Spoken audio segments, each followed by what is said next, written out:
ఇయర్లో వెంకటస్వామి కాక చిన్న స్థాయి నుండి ఉన్నటువంటి వెంకటస్వామి గారిని కాంగ్రెస్ పార్టీ ఒక తల్లిలాగా ఒక తండ్రిలాగా ఆదరి దేశంలోనే మరి ఉన్నత వర్గాలలో డబ్బున్న వారిలో ఆయనకు మేము ఇప్పటికి కూడా ఆయన సర్గాన్ ఉన్నాడు, ఆయనకు బీజేపీ పార్టీకి వెళ్ళిపోయాడు. బీజేపీ పార్టీలో అందులో 4 సంవత్సరాలు పనిచేశాడు. ఎంపీ గెలిచి ఎంపీగా ఉన్న సీనియర్ నాయకుడు తండ్రి శ్రీపతిరావు గారు, మరి శ్రీధర్ బాబు 10 రోజుల ముందే కాంగ్రెస్ పార్టీకి ఇచ్చిండు. ఎలక్షన్లకు 10 రోజుల ముందే వస్తే 10 ఏళ్ళు బయట తిరిగి ఆయన ఛానల్ లేని మంత్రి. మరి ఆయన ఇద్దరు మాట్లాడుకొని హైకమాండ్ ఆదేశాలను అనుసరించి వీళ్ళిద్దరు ముఖ్యమంత్రి గారు శ్రీధర్ బాబు గారు మంత్రివారి ఆలోచన చేసి నేను కాంగ్రెస్ పార్టీని తీసుకొని మీ ఇంట్లో 2 ఎమ్మెల్యేలను చేశాడు. మంత్రి గారు శ్రీధర్ బాబు గారు ముఖ్యంగా వీళ్ళిద్దరు కూర్చొని నిర్ణయం తీసుకొని మరి ఎంపీ టికెట్ ని కొడుకు కూడా ఇచ్చారు కదా, ఇది వాస్తవం కదా. మరి ఎంపీ టికెట్ కు నేను పోటీ పడ్డాను, ఇక్కడ ప్రసాద్ పోటీ పడ్డాడు, అక్కడ పెడమర్తి రవి పోటీ పడ్డాడు. సంఘాల చైర్మన్ గా, Telangana giant action committee chairman గా, తెలంగాణ ఉద్యమకారునిగా, ఒక దళిత ఉద్యమకారునిగా మరి నన్ను కాంగ్రెస్ పార్టీకి ఆహ్వానించింది ఎవరో కాదు, సోనియమ్మ గారు. నేను తెలంగాణ రాష్ట్రాన్ని ఇస్తా అని చెప్పగానే ఇచ్చింది, మాట నిలబెట్టుకున్నానని చెప్పి అమ్మ సోనియా గాంధీ గారు, రాహుల్ గాంధీ గారు మమ్మల్ని ఢిల్లీకి ఆహ్వానించారు. మరి ఢిల్లీకి ఆహ్వానింపుడు వివేక్ కూడా ఢిల్లీలో ఉన్నాడు, చూశాడు. కొప్పల రాజు గారు నన్ను ఢిల్లీకి పిలిపించారు, నువ్వు కాంగ్రెస్ పార్టీలో చేరవయ్యా. ఆదేశాల మేరకు, రాహుల్ గాంధీ గారి ఆదేశాల మేరకు ఆనాడు మా శ్రీధర్ బాబు గారు, దిగ్విజయ్ సింగ్ గారు వీళ్ళందరూ ఆహ్వానం మేరకే నేను కాంగ్రెస్ పార్టీలో ఏడాను. కావాలి ఖచ్చితంగా ఢిల్లీకి పోయాను. అమ్మా మీరు మాట ఇచ్చారు కదా నాకు అని చెప్పి ఢిల్లీకి కూడా పోయాను. అయినా మా హైకమాండ్ మీరు వెంటనే తిరిగిరా ఖచ్చితంగా. మళ్ళీ మేము ఢిల్లీ నుంచి వెళ్ళి హైదరాబాద్కి వచ్చాము. సీఎం గారు మా శ్రీధర్ బాబు గారు మమ్మల్ని పిలుచుకున్నాడు. పెడమర్తి రవి గారిని, ఉట్ల వరప్రసాద్ను, నన్ను విడివిడిగా పిలుచుకొని అందరితోని మాట్లాడాడు. ముఖ్యమంత్రి గారు 1 గంటన్నర డిస్కషన్ చేశాడు. మా శ్రీధర్ బాబు గారు 2 గంటలు కూర్చున్నబట్టి మాట్లాడాను మాతోని. వద్దు కాంతం, ఈ ఒక్కసారి వదిలేయండి, వద్దు, హైకమాండ్ నిర్ణయానికి కట్టుబడి ఉండాలి. ఇక్కడ కూడా మరి ముఖ్యమంత్రి గారు నేను చెప్తున్నా, మేము ఇద్దరంగా చెప్తున్నాం, మీరు ఖచ్చితంగా ఆగాలి, ఖచ్చితంగా వంశీకి టికెట్ ఇస్తున్నాం. మేము అప్పుడు అన్నాం, ముగ్గురు ఇంట్లో ముగ్గురికి ఎట్లా టికెట్ ఇస్తారు అంటే అది హైకమాండ్ నిర్ణయం, ఇది అన్యాయం కదా.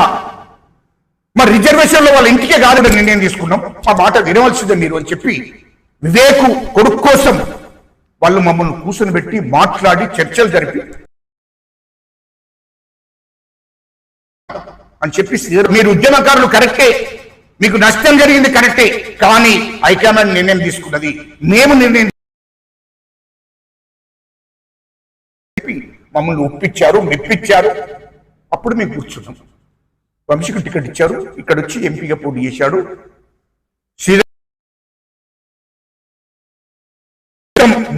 బుధస్కరణాల మీద వేసుకొని పార్లమెంట్ మొత్తం చెప్పున్నాం.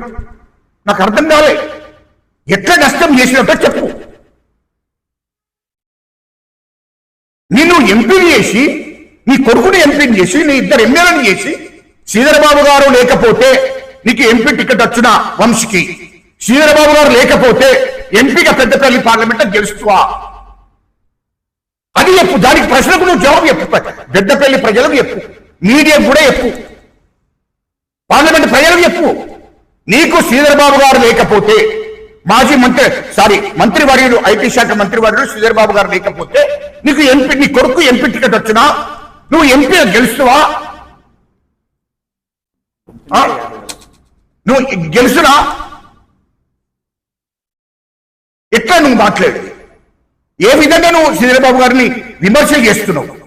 మాల సంఘాలందరినీ మొత్తం అన్ని మండలాల్లో మంచిర్యాలలో మొత్తం పెద్దపల్లి పార్లమెంట్ అందరితో సంఘాలతోనే నువ్వు ఏది ధర్నాలు చేయించుకుంటూ రిప్రజెంటేషన్ ఇచ్చుకుంటూ ఏంటి ఇదంతా చిల్లర దందా? ఈ చిల్లర దందా ఏంటి అసలు? అంటే శ్రీధరబాబు గారిని బదనాం చేయడం కోసం నువ్వు మాల సంఘాలను ఇతర సంఘాలను ఎగేసి వాళ్ళకు డబ్బులిచ్చి మొత్తం ధర్నాలు రస్తారోకలు చేయిస్తున్నావు. ఇదే పద్ధతి? కాంగ్రెస్ పార్టీ కన్న తల్లి లాంటి కాంగ్రెస్ పార్టీని బదనాం చేస్తావా? ముఖ్యమంత్రి గారు వస్తే ముఖ్యమంత్రి దగ్గర మీ మాలమానాడులు ఈ సంఘాలతో డిస్టర్బ్ చేయిస్తావు. అక్కడ పుష్కరాలకు వస్తే కాళేశ్వరం పుష్కరాలకు ముఖ్యమంత్రి గారు వస్తే అక్కడ నీ సంఘాలను పెట్టి డిస్టర్బ్ చేపిస్తావా? ఈ మాల సంఘాలను ఇతర సంఘాలను పెట్టుకొని నువ్వు మొత్తం పార్లమెంట్ అంతా మరి శ్రీధరబాబు గారిని బదనాం చేస్తున్నావు. ఇదేం పద్ధతి? ముఖ్యమంత్రి గారు లేకపోతే మా శ్రీధరబాబు గారు ఐటీ శాఖ మంత్రి వారి లేకపోతే నీ కొడుకు ఎంపీ అయ్యేటోడేనా? నీ ఎంపీగా గెలుస్తువా? నీకు టికెట్ వచ్చడం మొదలు. రెండవది నువ్వు గెలుస్తువా? నీ కొడుకు గెలుస్తున్నా ఇక్కడ మంత్రిలో 50,000 మెజార్టీతో తీసుకొచ్చాడు. మెజార్టీ మొత్తం పార్లమెంట్ మొత్తం తిరిగి నిన్ను గెలిపించాడు. మరి ఆ కాంగ్రెస్ పార్టీని ముఖ్యమంత్రి ముందు నిరసన జరిపితే కాంగ్రెస్ పార్టీ నువ్వు బదనం చేసినట్టే కదా. ఇయలో శ్రీధరబాబు గారు అంటేనే కాంగ్రెస్ పార్టీ అంటే శ్రీధరబాబు గారు వాళ్ళ కుటుంబమే కాంగ్రెస్ పార్టీ. నువ్వు శ్రీధరబాబు గారిని బదనం చేస్తున్నట్టే కాంగ్రెస్ పార్టీని బదనం చేస్తున్నట్టే కదా. ఇదే పద్ధతి. ఇది మానుకో అని చెప్తున్నా. నీకు నీ ఇంట్లో మరి నువ్వు ఒకవేళ నీతి నిజపరమైనవి నువ్వు ఎందుకయ్యా నీ ఇంట్లో ముగ్గురు ఎందుకయ్యా ఇంకో మానవ సామాజిక వర్గానికి అవకాశం ఇస్తే ఆయన కూడా ఎమ్మెల్యే అవుతాడు కదా. నీ ఇంట్లో నువ్వు ఒక టికెట్ తీసుకొని ఇంకా 2 టికెట్లు ఒక మాదిగకి ఇస్తే ఒక మాదిగ ఎమ్మెల్యే అవుతాడు, ఇంకో మాదిగ ఎంపీ అవుతాడు కదా. నువ్వు మొత్తం అంబేద్కర్ గారు పెట్టిన రిజర్వేషన్లన్నీ నీ కుటుంబానికే ఉపయోగపడుతున్నాయి కదా. ఇక్కడ మాదిగలకు మాదిగలకు ఎక్కడ ఉపయోగపడతలేవు కదా. మరి అదెందుకు ఆలోచిస్తలేవు నువ్వు? అంటే రిజర్వేషన్ అంటే నీ సొత్తు అనుకుంటున్నావే ఏంటి? బాబాసాహెబ్ అంబేద్కర్ గారు ఈ యొక్క దళితులలో 59 కులాలకు సమానంగా రావాలి రిజర్వేషన్లు అని చెప్పి అన్నాడు. ఎస్సీలకు ఎస్టీలకు సమానంగా ఉండాలని అన్నాడు. అటువంటిది ఏమైతుంది ఇలా? కాకకా నుంచి మొదలుకుంటే నీ దగ్గర దాకా నీ కుటుంబానికే ఉపయోగపడుతుంది కదా రిజర్వేషన్. నీకు నిజంగానే మాలల మీద ప్రేమ ఉంటే నువ్వు మాలల మీద గౌరవం అంటే నీకు ఈ యొక్క రాజకీయాలుగా ఉన్నప్పుడు మాలలు కావాలి, మాల సంఘాలు కావాలి, దళిత సంఘాలు కావాలి, పదవులు కచ్చేట వరకు నీ కుటుంబం కావాలి. ఇదేం పద్ధతి? ఈ పద్ధతిని మానుకోమని చెప్తున్నాం. ఇది రాజకీయాలు చేయడం కాదు. మేము రాజకీయాలు చేయడం మొదలు పెడితే రాష్ట్రంలో అదో పరిస్థితి ఉంటుంది. ఎందుకంటే మేము దళితుల కోసం దళితులను అన్ని వర్గాలను కాపాడినటువంటి చరిత్ర మాకుంది. అది గుర్తుపెట్టుకో. తెలంగాణ ఉద్యమంలో కీలక పాత్ర వహించాడు గజ్జలకాంతం. అది గుర్తుపెట్టుకో. తెలంగాణ రాష్ట్రం రావడానికి కీలక పాత్ర వహించండి. చంద్రబాబు నాయుడు మాజీ ముఖ్యమంత్రిని ఒప్పించి లేఖ రాయించండి. జగన్ గారిని ఒప్పించి లేఖ రాయించండి. ఈ రాష్ట్రంలో ఉన్నటువంటి రాజకీయ నాయకులందరినీ ఏకం చేసి తెలంగాణ రాష్ట్రం కోసం ఢిల్లీకి తీసుకుపోయినండి. మరి ఇంత కీలక పాత్ర వహించడం మేము అందరిని వదిలేసి కాంగ్రెస్ పార్టీ మాకు మాటిచ్చాది అయినా మమ్మల్ని ఆగమని చెప్పేది కాంగ్రెస్ పార్టీ హైకమాండ్. మా హైకమాండ్ చెప్పేది మా ముఖ్యమంత్రి గారు రేవంత్ రెడ్డి గారు మా శ్రీధరబాబు గారు చెప్పడంతో ఆ మాట కట్టుబడి కూర్చున్నాం. మాకు చేతగా కాదు. ఇక్కడ 70% ఉంటారు, 70% ఉంటారు. మాకున్నారు బీసీలు, ఎస్సీలు, ఎస్టీలు, రెడ్లు, వెల్మలు, బ్రాహ్మణ్ అందరి దగ్గరికి పోతాము. కానీ పార్టీ కన్న తల్లి లాంటి పార్టీకి కట్టుబడి ఉన్నాం మేము. మరి నువ్వు పార్టీకి కట్టుబడి లేవే.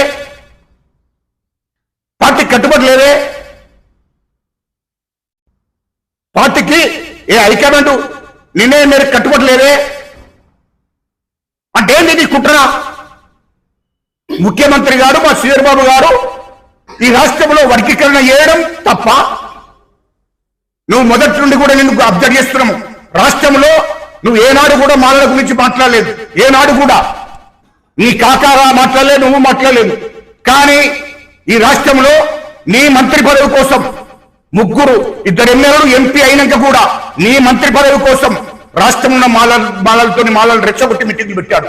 కోట్ల రూపాయలు ఖర్చు పెట్టి రాష్ట్రంలో అన్ని జిల్లాల్లో మీటింగ్లు పెట్టావు. హైదరాబాద్ లో పెరేడ్ గ్రౌండ్ లో బహిరంగ సభ పెట్టావు కోట్ల రూపాయలు ఖర్చు పెట్టి. అంటే వర్గీకరణ అడ్డుకోవాలి, ఈ వర్గీకరణ చేయకూడదు. ఏందయ్యా హైకమాండ్ నిర్ణయానికి కట్టుబడి ఉండాలి. హైకమాండ్ సోనియా గాంధీ గారు, రాహుల్ గాంధీ గారు ఒక నిర్ణయం తీసుకున్నారు, ఖచ్చితంగా వర్గీకరణ చేయాలి రాష్ట్రంలో అని చెప్పి ముఖ్యమంత్రి రేవంత్ రెడ్డి గారిని, శ్రీధరబాబు గారిని వీళ్ళందరినీ పిలుచుకొని వర్గీకరణ చేయండి, సుప్రీంకోర్టు ఆదేశాలను అనుసరించి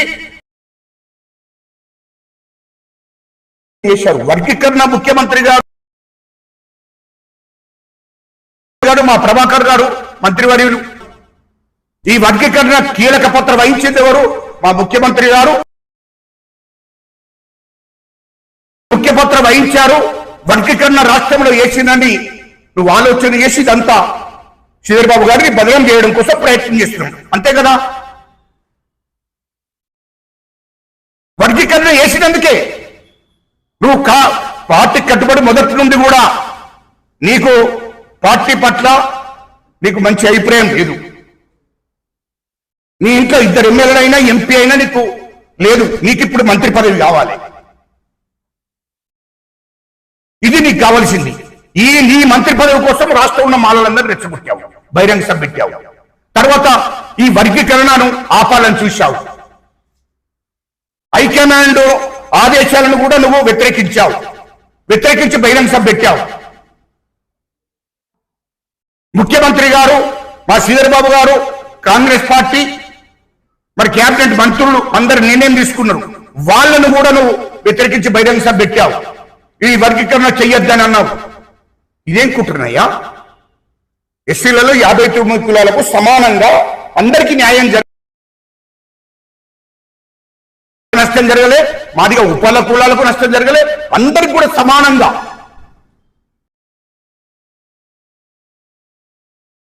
జరిగిచ్చాడు ముఖ్యమంత్రి గారు. అందరికి సమాన హక్కులు రావాలని ఆలోచన చేసే వర్గీకరణ చేశాడు. బీసీలకు కులగణన చేశాడు. బీసీలకు 42% రిజర్వేషన్ అమలు చేయాలని చెప్పి అసెంబ్లీలో తీర్మానం చేశాడు. అంటే ఎస్సీలకు, ఇటు బీసీలకు, ఇటు ఎస్టీలకు అందరికి కూడా సమానంగా న్యాయం జరగాలని ఆలోచన చేసుకుంటే కాంగ్రెస్ పార్టీ పోతుంది, కాంగ్రెస్ ప్రభుత్వం పోతుంది, మా ముఖ్యమంత్రి గారు పోతున్నారు. మరి దీన్ని అనుసరించి ఇంకా కాంగ్రెస్ పార్టీకి అండగా ఉండాలి కానీ నువ్వు కాంగ్రెస్ పార్టీని బదలం చేసే కార్యక్రమం చేస్తున్నావేంటి? అది అర్థం కాలే. నేను ఒక ప్రశ్న వేస్తా, నీ కుటుంబంలో ఎవరన్నా మాలలు కానీ, మాదిగలు కానీ, బీసీలు కానీ ఎవరన్నా ఉన్నారా? చెప్పవా? నీ కుటుంబంలోనే అది చెప్పవా ప్రజలకు? నువ్వు అంబేద్కర్ గారు పెట్టిన రిజర్వేషన్ గెలుస్తున్నావు కదా, అంబేద్కర్ గారు పెట్టిన రిజర్వేషన్ ద్వారానే 1000 కోట్లకి ఎదిగావు కదా, సంపన్నుడు అయ్యావు కదా.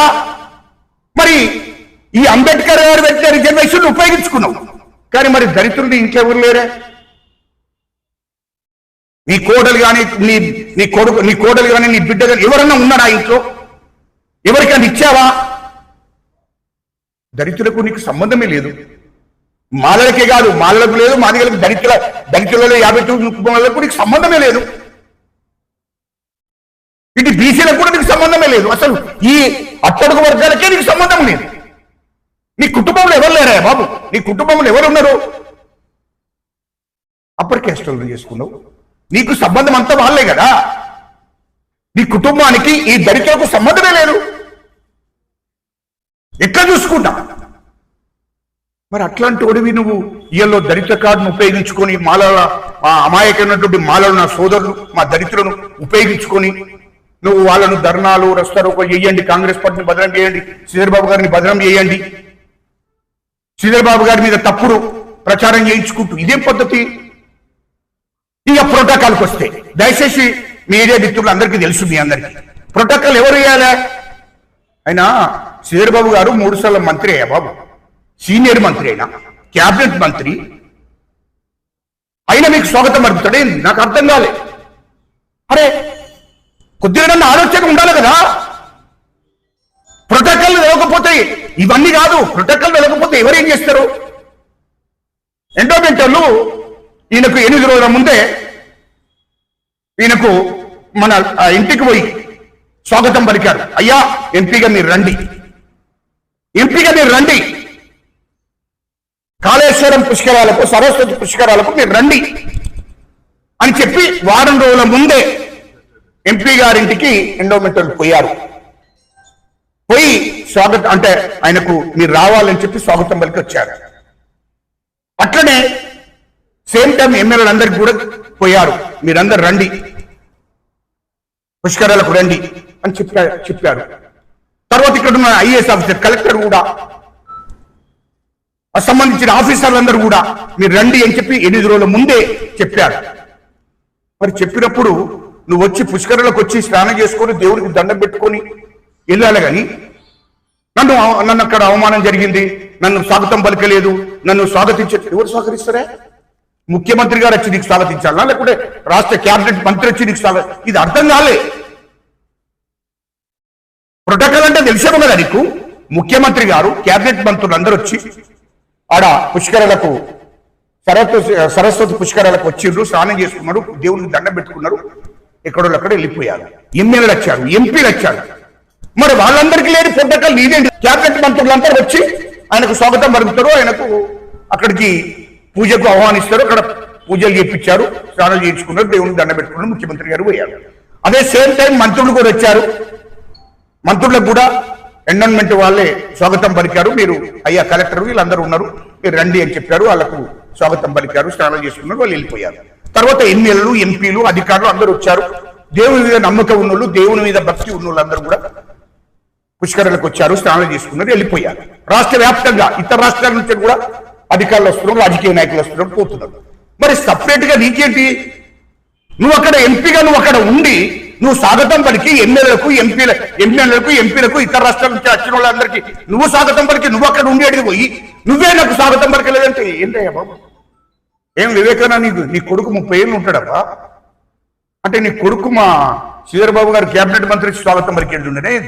ఇది అర్థం కాలే. ప్రోటోకాల్ కూడా తెలియదంటే నువ్వెక్క ఎంపీ అయినవో, నువ్వెక్క ఎమ్మెల్యే అయినవో నాకేం అర్థం కాదు.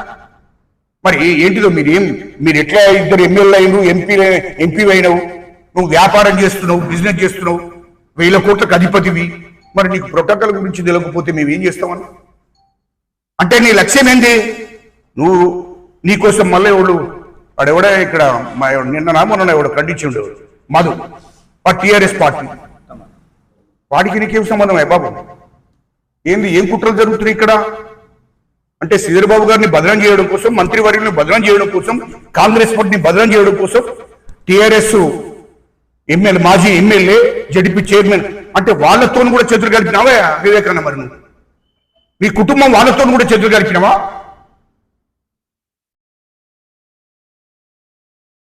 ఇప్పుడు ఏదో మధు ఆయన ఏదో సొక్కగా ఉన్నట్టు, ఆయన పార్టీలు ఏదో చక్కగా ఉన్నట్టు, ఎవరో దళితుడు గౌరవించినట్టు. ఏమయ్యా మధు, నువ్వు ఇష్టం వచ్చినట్టు మాట్లాడతాయా బాబు? కొప్పలేశ్వరం మీ ముఖ్యమంత్రి పక్కన జరగమని చెప్తుండ్రు కదవే.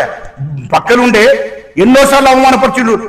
వరంగల్ రాజయ్యను డిప్యూటీ సీఎంను అవమానపరిచాడు, కొప్పుడు ఈశ్వర్ను అవమానపరిచాడు. అప్పుడేం చేసినవా? మీరు అంతా అప్పుడేం తెచ్చిరా? ఈ కాంగ్రెస్ పార్టీలో ఉన్న గురించి మీకు ఎందుకే బాబు? నీకెందుకు అని అంటున్నా. నీ దాంట్లోనే ఆ దొర ఎవరిని గౌరవించాడు? దరిద్రుడు, భీషణుడు, చిన్న సొంపు చూస్తాడు. నువ్వు కూడా ఇక్కడ నీతులు చెప్తున్నావా? మీ టీఆర్ఎస్ కూడా నీతులు చెప్తున్నావా? కాంగ్రెస్ పార్టీ వాడిని 130 ఏళ్ళ చరిత్ర ఉన్న కాంగ్రెస్ పార్టీ బాబు. దీనికి మీరు వచ్చి నీతులు మీ వివేక్ వస్తే మీరు అంతా కుమ్ముక్కగా అండి, మేము అర్థనం. ఎందుకంటే మీరు మొదటి నుండి కూడా కొలీడై ఉన్నారు, మాకు కూడా తెలిసే. ఇటు వివేక్ కుటుంబము, ఇటు మీరు అందరూ కొలీడై ఉన్నారు.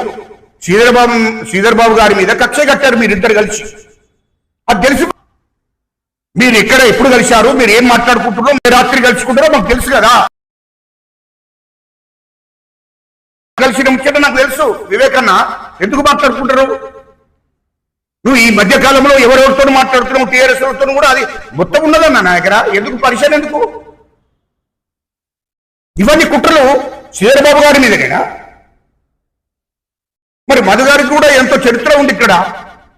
ఎంత ఎన్ని మర్డర్ కేసులు లేవు, ఎన్ని కథలు లేవు. అవన్నీ ఇప్పుడే చాలా ప్రాబ్లం అవుతుంది. ఎందుకు తొందరపడకండి, అందరి చరిత్ర ఉందా బాబు? నువ్వు గాలతో చేతులు కలిపి కాంగ్రెస్ పార్టీ బదనం చేయాలంటే ఏంటి? ఒకటే, నీకు డైరెక్ట్ విషయానికి వస్తున్నా. వివేకన్నా, నువ్వు డైరెక్ట్ గా బీజేపీ పోవాలని అనుకుంటున్నావు. ఎట్లా టీఆర్ఎస్ వాళ్ళు బీజేపీలో విలీనం చేస్తారు, బీజేపీతో కలిసిపోతున్నారు అన్న. కాబట్టే బీజేపీలతో టీఆర్ఎస్లతో చేతులు కలిపావు అన్న డౌట్ లేదు. నువ్వు బీజేపీలతో మొన్న ఢిల్లీలో మాట్లాడొచ్చావు, అమిత్ షా గారితో మాట్లాడొచ్చావు, కిషన్ రెడ్డి గారితో మాట్లాడుకున్నావు, అదంతా తెలుసు మాకు. ఇటల రాజేందర్ గారితో మాట్లాడుకున్నావు. నువ్వు పోవాలంటే డైరెక్ట్ పోవన్నా. కాంగ్రెస్ పార్టీ ఉండి తల్లినాటి కాంగ్రెస్ పార్టీ, అండం నెట్టిన కాంగ్రెస్ పార్టీ, ఇలా నీకు రాజకీయ భవిష్యత్తు ఇచ్చిన కాంగ్రెస్ పార్టీ, ఇతర ఎమ్మెల్యేలు చేసిన కాంగ్రెస్ పార్టీ, నీ కొడుకుని ఎంపీని చేసిన కాంగ్రెస్ పార్టీ. ఈ కాంగ్రెస్ పార్టీని ఎందుకు బదనాం చేస్తున్నామని నేను అడుగుతున్నా. నీకిట్ట నీతి నిజైతే ఉంటే, ఒకవేళ ఏదన్నా ప్రోటోకాల్ గురించి ఏదైనా ఉంటే కుటుంబం ఏం చేస్తుంది? కుటుంబంలో నలుగురు కొడుకులు ఉన్నప్పుడు ఏదైనా కొడుకు తప్పు చేస్తే పిలిచి మాట్లాడతాడు, బిడ్డ ఇట్లా కాదు ఇట్లా అని చెప్తాడు, కుటుంబంలో చెప్పుకుంటాడు. ఆ నలుగురు ఇంకోటి పెద్దోడు చెప్తాడు, అన్న ఇగో ఇట్లా జరుగుతుంది ఇట్లా అని అంటే కుటుంబ తండ్రిగా దాన్ని నడిపిస్తాడు. కుటుంబ తండ్రి ఎవరు? ముఖ్యమంత్రి గారు. ముఖ్యమంత్రి గారి దగ్గర ఎప్పుడు ఉంటుంది ఏదైనా చిన్న విషయాలు జరుగుతాయి, చిన్న ఏదైనా మిస్టేక్ జరుగుతాయి. పిసిసి అధ్యక్షుడు మా మహేష్ గౌడ్ అన్న, ఆయనకు ఎప్పుడు ఉంటుంది? పార్టీలో మాట్లాడుకోవాలి ఇంటర్నల్ గా, చిన్న చిన్న ఏమన్నట్టే. అది మాట్లాడకుండా నువ్వు మొత్తం బహిరంగేశం వేసి మొత్తం పార్లమెంట్ లో, రాష్ట్రంలో, హైదరాబాద్ లో, చెన్నైతో మాలమానాడు అధ్యక్షుడితో అక్కడ ధర్నా చేయించి ప్రెస్ మీట్ పెట్టించి శ్రీధరబాబు గారి మీద, ఇక్కడ మొత్తం పార్లమెంట్ అంతా ఇష్టం వచ్చినట్టు ధర్నాలు రస్తారోకోలు చేస్తుంది. ఏంటి అది? అంటే నువ్వు కాంగ్రెస్ పార్టీని బదనాం చేయడం కోసం ఉన్నావు. అంటే మా ముఖ్యమంత్రి గారిని, మా శ్రీధరబాబు గారిని బదనాం చేయడం కోసం ఉన్నావు నువ్వు ఇక్కడ. ఎవడన్నా కన్న తల్లి అన్నం పెట్టిన తల్లిని మర్చిపోతాడావా? ఇంత నీతి పనుల పరిస్థితి ఉంటుందా ఎక్కడన్నా? ఇది కరెక్ట్ కాదు. ఇలాంటిది నీ కుటుంబం ఇవాళ పైకి వచ్చిందంటే, నీ కుటుంబం 1000 కోట్లకు ఎదిగిందంటే కాంగ్రెస్ పార్టీ కారణం. నువ్వు ఇవాళ ఛానల్ పెట్టుకున్నావంటే కాంగ్రెస్ పార్టీ కారణం. ఇవాళ నువ్వు బిజినెస్ నడుస్తున్నాయంటే కాంగ్రెస్ పార్టీ కారణం. నువ్వు కారు ఎక్కుతున్నావంటే కాంగ్రెస్ పార్టీ కారణం. నువ్వు ఇవాళ లగ్జరీ జీవితం గడుపుతున్నావంటే కాంగ్రెస్ పార్టీ కారణం. మీ ఇద్దరు ఎమ్మెల్యేలు అయిందంటే కాంగ్రెస్ పార్టీ కారణం. నీ కొడుకు 30 ఏళ్లలో ఎంపీ అయిందంటే కాంగ్రెస్ పార్టీ కారణం. కాంగ్రెస్ పార్టీకి ఎప్పుడు రుణపడి ఉండవలసిందే. కానీ నువ్వు నీతి బాండ్ల బాబు గారిని బదనం చేయడం కోసం, అంటే వర్గీకరణకు ముందుండి ముఖ్యమంత్రి గారు మా శ్రీధరబాబు గారు ముందుండి వర్గీకరణ వేయించని కుతంత్రాలు చేస్తున్నాను. 70% ఉన్న ప్రజలకు న్యాయం చేసిండ్రు. తప్పేంటి? అందరికీ న్యాయం జరగాలని. మళ్ళా మాలలకు అన్యాయం జరగాలని కాదు, మాలలకు న్యాయం చేసిండు, మాదిగలకు న్యాయం చేసిండు, మాదిగ ఉపకులాలకు, మాల ఉపకులాలకు అందరికి కూడా సమానంగా న్యాయం చేసినటువంటి కాంగ్రెస్ పార్టీ, కాంగ్రెస్ ప్రభుత్వము, మా ముఖ్యమంత్రి గారు, మా శ్రీధరబాబు గారు. బాబు ఇంకోటి కూడా గుర్తుపెట్టుకో, తెలంగాణ ఉద్యమానికి కూడా వెనుకుండి నడిపించాడు శ్రీధరబాబు గారు, మా మంత్రివర్యుడు. తెలంగాణ ఉద్యమకారులను ముందట పెట్టి నడిపించాడు. ఇవాళ ఉస్మానియా యూనివర్సిటీ మొత్తం యూనివర్సిటీలో ఉన్నటువంటి విద్యార్థులందరినీ కూడా ఈయన శ్రీధరబాబు గారు ఎన్నుకుండి తెలంగాణ ఉద్యమాన్ని నడిపించినటువంటి వాడు. తెలంగాణ కోసం మీరు ఉద్యమం చేయవలసిందే. కాంగ్రెస్ పార్టీ గురించి, కాంగ్రెస్ పార్టీ ఇత్తది కానీ మీరు ఉద్యమం చేయాలి. ఉస్మానియా యూనివర్సిటీ విద్యార్థులను, పెడమర్తి రవి, రాజారాం యాదవ్, గజ్జల కాంతమును, ఇట్లా చాలా ఉద్యమకారులను, ఉద్యోగ సంఘాలను అందరిని పిలుచుకొని రాత్రి అంతా 4 సంవత్సరాలు రాత్రి తెలంగాణకంతా ముచ్చట పెట్టి మీకేం కావాలని నేనున్నా, మీరు ఉద్యమాలు చేయండి ఖచ్చితంగా అని ఉద్యమాలు నడిపించిండే బాబు కాంగ్రెస్ మన శ్రీధరబాబు గారు. ఉద్యమాలకు ఎన్నుకుండి జైల్లో ఉంటే ఇడిపించాడు, అరెస్టులు అయితే ఇడిపించాడు. హైదరాబాద్ లో చిన్న ముల్లానిన ఉద్యమకారులకు అండగా ఉన్నాడు. అటువంటి శ్రీధరబాబు గారిని ఈయన నువ్వు ఇష్టం వచ్చినట్టు మాట్లాడుతున్నావు అంటే ఆయనకు చరిత్ర ఉంది. ఆయన కండువలు మారలే. వివేకన్న మా శ్రీధరబాబు గారు తండ్రి కండువలు మారలే. అది గుర్తుపెట్టుకో నీకు ఒక్కటే. టీఆర్ఎస్ పార్టీకి, బీజేపీ పార్టీకి, ఇతర పార్టీలకు పోలే. కాంగ్రెస్ పార్టీ కన్న తల్లైన తండ్రి అని నమ్ముకుని ఉన్నోళ్ళు. నీతి నిజాయితీకి మారు పేరు. అది గుర్తు పెట్టుకోమని చెప్తున్నా నేను. అది గుర్తు పెట్టుకొని పనిచేయండి. ఇక నుండి ఇక్కడ నువ్వు ఇక్కడితోనే ఆపకుండా, నీకు ఇష్టం లేకపోతే నువ్వు బీజేపీతో మతాలు జరిపినావు కదా, బీజేపీకి వెళ్ళి ప్రాబ్లం లేదు. ఎందుకంటే నువ్వు ఒక్క దగ్గర ఉండవు. 5 ఏళ్ళు కాంగ్రెస్ ఉన్నావు, మళ్ళీ టీఆర్ఎస్ విన్నావు, టీఆర్ఎస్ నుంచి బీజేపీ విన్నావు, మళ్ళీ బీజేపీ వచ్చి మళ్ళీ కాంగ్రెస్ వచ్చి మళ్ళీ కాంగ్రెస్ వచ్చి బీజేపీ పోతాడే పో. నువ్వు బీజేపీతో మాట్లాడుకున్నావు కదా, పోతే పో, నేను అద్దరన్నది లేదు. కానీ కాంగ్రెస్ పార్టీని తల్లిదండ్రి కాంగ్రెస్ పార్టీని బదనాం చేయకుంటున్నాను చివరి కోరిక. అట్లా చేస్తే అన్న మేమందరం రంగంలో దిగవలసి వస్తుంది. నేను ఒక ఉద్యమకారునిగా రాష్ట్రంలో నేను రంగంలో దిగవలసి వస్తుంది. బాగుండదన్న ఇది. నేను ఖచ్చితంగా ఈ దళిత జాతి కోసం, ఈ అణగారిన కులాల కోసం, ఈ కాంగ్రెస్ పార్టీ కోసం ఖచ్చితంగా రంగంలో దిగవలసి వస్తుంది. పార్టీని కాపాడుకోవాలి, నా జాతిని కూడా కాపాడుకోవాలి. కాబట్టి నేను రంగంలో దిగవలసి వస్తుంది. దయచేసి గుర్తుపెట్టుకో, నువ్వు మానుకో, ఈ చిల్లర దందాలు వద్దు. ఇప్పుడు అన్న అసలు రిజర్వేషన్ ఉపయోగించుకోవద్దు. నువ్వు అంబేద్కర్ గారు ఏం చెప్పారు? ఉన్నత వర్గాలకు సమాన స్థాయికి ఎదిగినాక రిజర్వేషన్తో తొలగించాలని అన్నాడు. ఏమైంది ఇప్పుడు? ఏమైంది? ఈ రిజర్వేషన్ మొత్తం ఉపయోగించుకుంటున్నావు కదా నువ్వు. అసలు నువ్వు 1000 కోట్లకి ఎదిగావు, ఉన్నత వర్గాలకు సమాన స్థాయిలో అంతకన్నా ఎక్కువ ఎదిగావు, మళ్ళీ రిజర్వేషన్లు ఉపయోగించుకుంటున్నావు.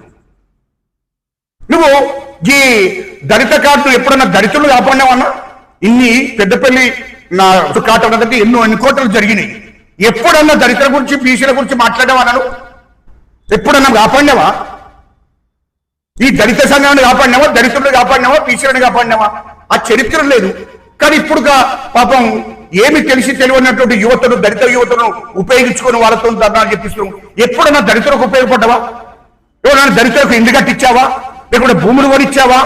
లేకుంటే ఉద్యోగాలు పెట్టించావా? ఆర్థికంగా ఆదుకున్నావా? ఈ పార్లమెంట్ లో కానీ రాష్ట్రంలో కానీ చెప్పు ఏదైనా ఉంటే.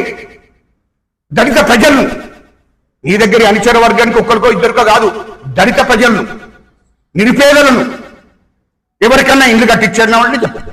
ఇంత చరిత్ర, మీ చరిత్ర మొత్తం ఈ రిజర్వేషన్ గెలిచినప్పటి నుండి ఇక్కడ ఎవరికైనా ఇండ్లు లేనటువంటి ఇండ్లు కానీ, భూములు లేనటువంటి భూములు కానీ, ఉద్యోగాలు లేనటువంటి ఉద్యోగాలు కానీ ఏదైనా ఆర్థికంగా సాయం చేసినవా?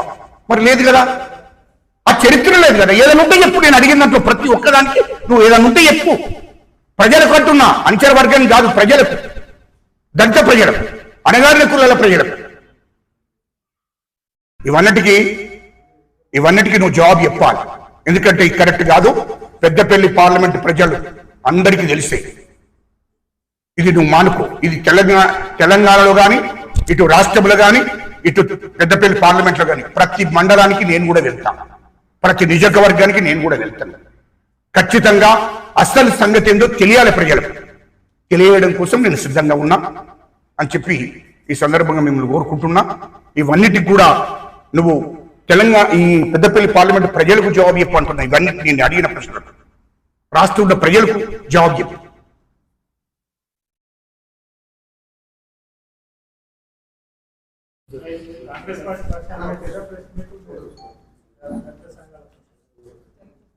నేను దళిత నాయకుడిని, ఉద్యమకారుని, కాంగ్రెస్ పార్టీ నాయకుడిని.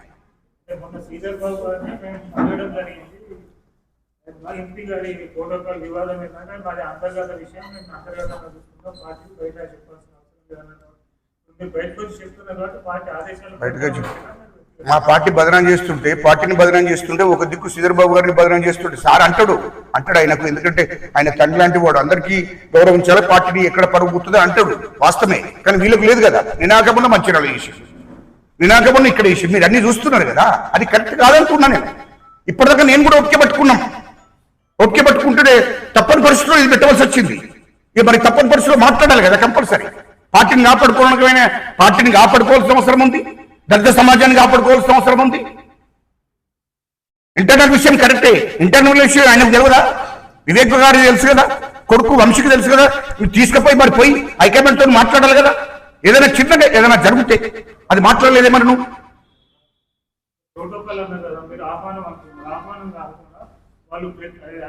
దేవాదాయ శాఖ ఏదైతే ఫ్లెక్సీ పెట్టిందో దాంట్లో స్థానిక ఎంపీ ఫోటో ఉండాలి. అది ఎండోమెంట్ ఆఫీసర్ ఉన్నాడు కదా, అతను అడగాలి. శ్రీధర్ బాబు గారిని అడిగేది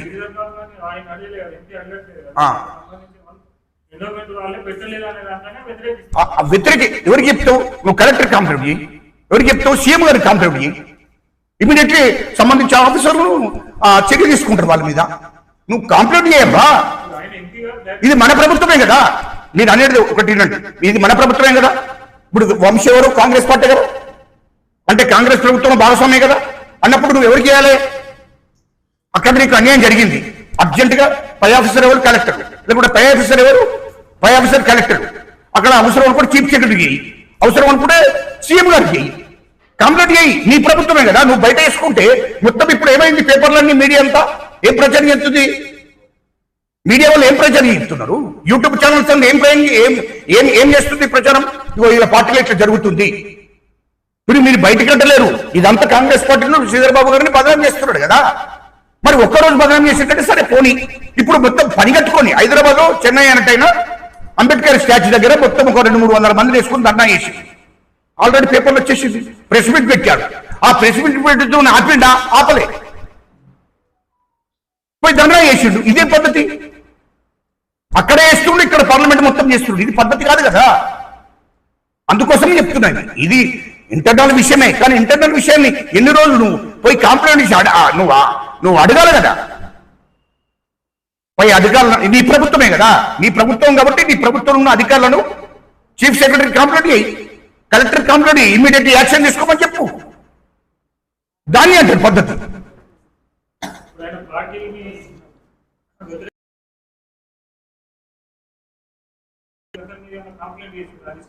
ఎవరికి?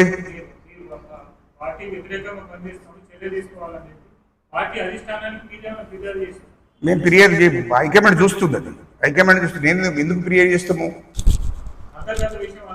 అంతర్గత విషయం నువ్వు మొత్తం బహిర్గతం చేసినావు.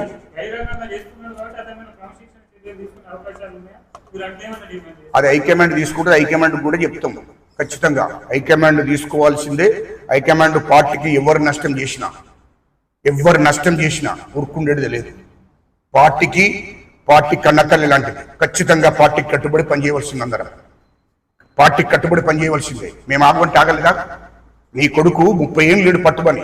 నీ కొడుకు కాంగ్రెస్ పార్టీ కాదు, పెద్ద ఉద్యమకారుడు, పోటుగాడు కాదు.